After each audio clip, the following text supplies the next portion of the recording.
What's up, everyone, and welcome to Blaze Golf's your one-stop shop for TGL golf content. As always, before we dive in, if you enjoy our content, please give this video a like and subscribe to stay up to date with everything TGL and golf. So here we are, back again for TGL Week 3, and in this matchup we have the return of New York Golf Club, which includes Rickie Fowler, Matt Fitzpatrick, Xander Schauffele, and Cam Young, against the Atlanta Drive Golf Club and their lineup of Justin Thomas, Billy Horschel, Patrick Cantlay, and Lucas Glover. This week saw Lucas Glover sitting out for the Drive, who was still in attendance, and Xander Schauffele for New York Golf Club, as I believe he's playing in this weekend's tournament. So this match opened up with one of my favorite things so far, which was Billy Horschel pulling out the Dirty Bird chain and doing the dance to really get into the Atlanta spirit. Great to see him coming out so relaxed and actually having fun with the entrance. The Drive would go out to an early lead on the first hole, which had an hourglass design to it, and basically Justin Thomas kept his drive in bounds while Cam Young went OB, making it easy points for the Drive. We had lots of good shots, and it kept this match tight the entire way, but by hole 4 it was still a 1-0 lead, and it felt like New York Golf Club might tie things up. Cam Young striped a 345-yard drive here.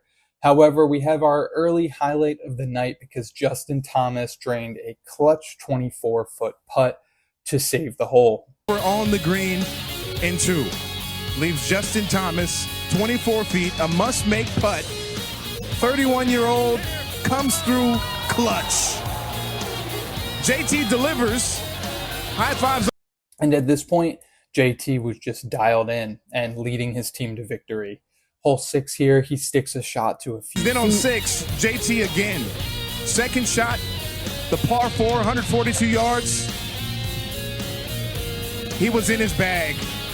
Used an iron on this one and sticks the landing. He was just grooving in this match. That made it 2-0 ATL. Goes up 2-0. And really, that's the final score for the group stage. There wasn't much change, and there was a lot of competition here. As we entered into the solos, Atlanta took a quick win on the first 2 holes, 10 and 11. JT once again dials in and puts his second shot on a par 5 to 23 feet for eagle, while Cam Young finds the greenside bunker. You could see really just no matter what New York Golf Club did, Justin Thomas had an answer, and he drops another 23-foot putt here to save the hole. And that was really the story of tonight. When we look at the full group score recap, it stayed pretty even throughout, followed by the final solo scores, where the Drive finish off New York Golf Club 4-0 in our first shutout in the TGL.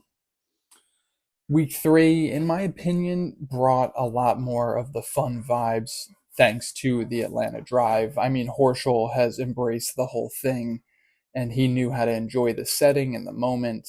Justin Thomas is a good personality. He was pretty loose with it on the mic as well.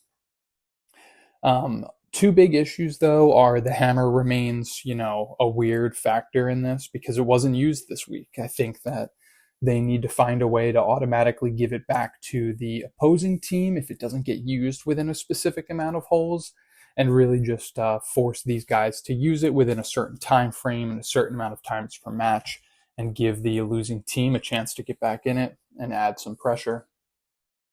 And really my biggest issue comes to the announcing. I think I love watching this show because I love golf. However, I think for the casual fan, they really need to make the broadcast more interesting. We're now in week 3, and without the presence of Tiger or Rory, it just felt like it was too quiet, and the announcer really adds nothing to the broadcast. I did see a comment online that they should have gotten someone like Charles Barkley at the desk after his performance in the match events, and I think that's really spot on. It would be a great idea because he'd really lean into the fun side of it, calling the players out, having fun with his one-liners, and embracing the crowd as well. So we'll see what happens, but that really feels like it is the show's biggest Achilles heel at the moment.